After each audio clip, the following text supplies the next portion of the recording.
Today, the Department for Levelling Up Housing and Communities will publish a long-awaited proposal for reform of the private rental market. Now, this new legislation is said to include a removal of what is called Section 21, a no-fault evictions clause. It will also mean that renters can have pets. Is that what you need to reform the housing sector? Let's now speak to Freddie Poser. Freddie is Director of Priced Out.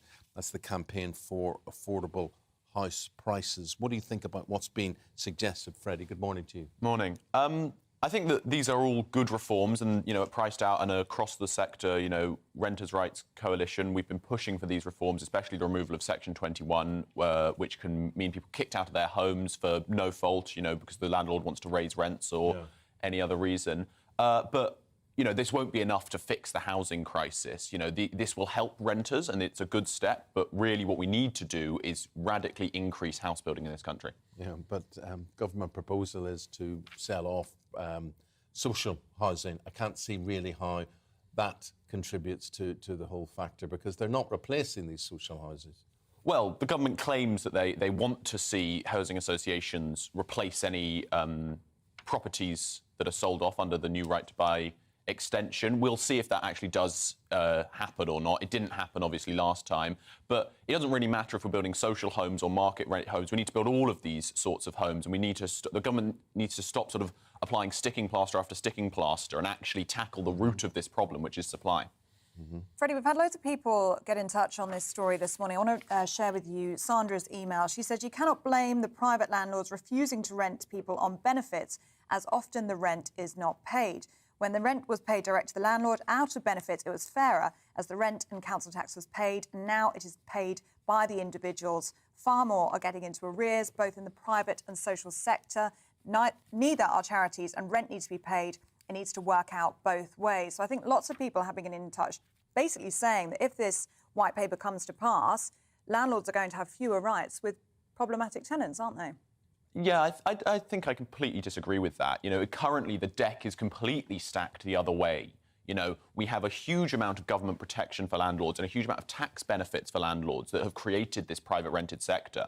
And, I'm not arguing we should get rid of the private rented sector. It's clearly an important way for people to access, flexible property. It's a very important part of the sector. But actually, rebalancing the deck, making it actually better to be able to start your life in a flat without having to move every 8 months. I've got friends who, a couple of years older than me, constantly having to move. They can't really set down roots because they're kicked out of their property every year. So, but rebalancing the deck, making sure that landlords have to, treat their tenants with respect, frankly, I think, and allow people to start a family, start their life in the private rented sector. I'm interested in your whole campaign. You are Director of Priced Out. So this is a campaign for affordable house prices. How much progress do you make in that? How well is that going? How do you actually achieve that? Well, it's not going very well at the moment. We've existed for quite a few years now, and unfortunately, we haven't made as much progress. I think people are starting to really come round to what we're saying, that this is a crisis. Even if we don't all agree how to solve it. Everyone now realises that houses are too expensive. Young people can barely afford to rent, let alone have a chance of buying a property in the future.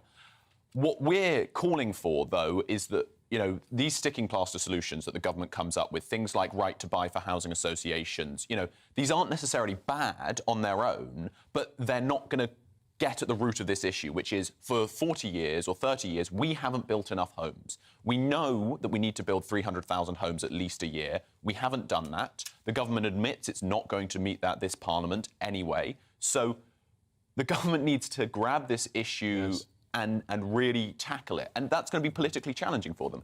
Interesting. Not just the government's responsibility or the government's fault on this one. So why, for 30 or 40 years, have we not been building enough homes?